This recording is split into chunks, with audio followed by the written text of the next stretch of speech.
নমস্কার। Spiritual bulletin চ্যানেলের সকল শ্রোতা ও দর্শককে জানাই সাদর সুস্বাগতম। আগামী রবিবার অর্থাৎ 4 সেপ্টেম্বর পড়েছে রাধাষ্টমী। এই রাধাষ্টমী ব্রত পালন করলে নানাবিধ ফল পালনকারী পেয়ে থাকে। তাই আজ আমাদের আলোচনা রাধাষ্টমী ব্রত নিয়ে। শ্রীরাধিকার জন্ম মধ্যাহ্ন সময়ে হয়েছিল দিনভাগের, তাই উপবাস করতে হয় দুপুর 12টা পর্যন্ত। রাধাষ্টমীর আগের দিন নিরামিষ খেতে হয়, একে বলা হয় সংযম। তবে রাধা অষ্টমীর দিন খুব ভোর ভোর শয্যা ত্যাগ করতে হয়। তারপর রাধারানীকে ভোগ দেওয়ার জন্য প্রসাদ নিবেদন করতে হয়। রাধাষ্টমী ব্রত পালন করার জন্য কি কি লাগে? 1 মুঠো আতপ চাল, 1 মুঠো সিদ্ধ চাল, ফুল আর আপনার ক্ষমতা অনুযায়ী ফলমূল, মিষ্টান্ন অর্থাৎ নৈবেদ্য। তবে হ্যাঁ, গোটা ফল 8টা দিতেই হবে। কেন গোটা ফল 8টা দিতে হয়? এটা শ্রীরাধিকার অষ্টসখীর জন্য। এরপর রাধা অষ্টমীর দিন সকল উপকরণ নিয়ে রাধারানীর সেবা করতে হয়।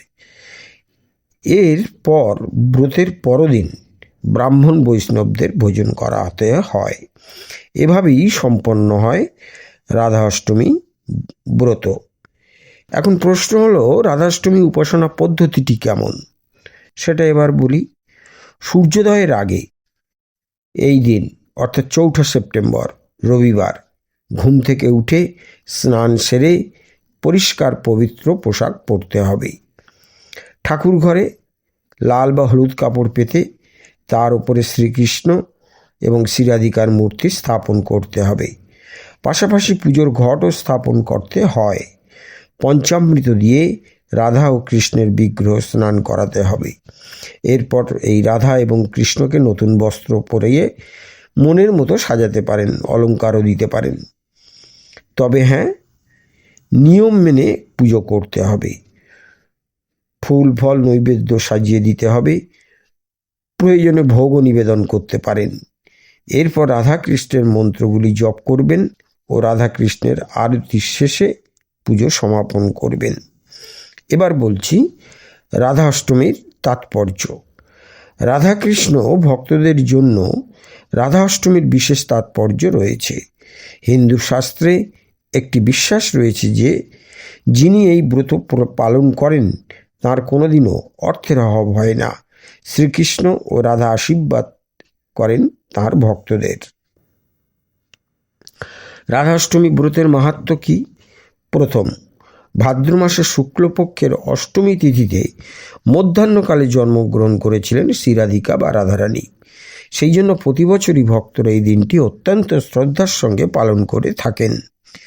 কেউ যদি একবার রাধাষ্টমী ব্রত পালন করেন তাহলে তার জন্মান্তরের পাপরাশি সকল মুহূর্তের মধ্যে বিনষ্ট হয়ে যায়।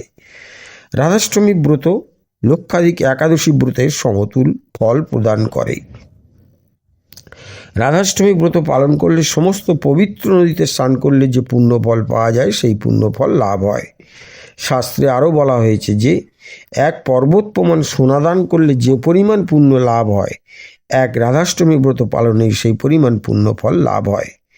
কেউ যদি শ্রীকৃষ্ণের কৃপা লাভ করতে চান তাহলে তাকে রাধারানীর চরণ ধরতেই হবে।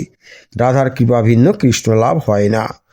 রাধারানীর জন্ম যেহেতু দুপুর বেলায় 12টা পর্যন্ত উপবাস করে তারপর ভোগ নিবেদন করতে হয়।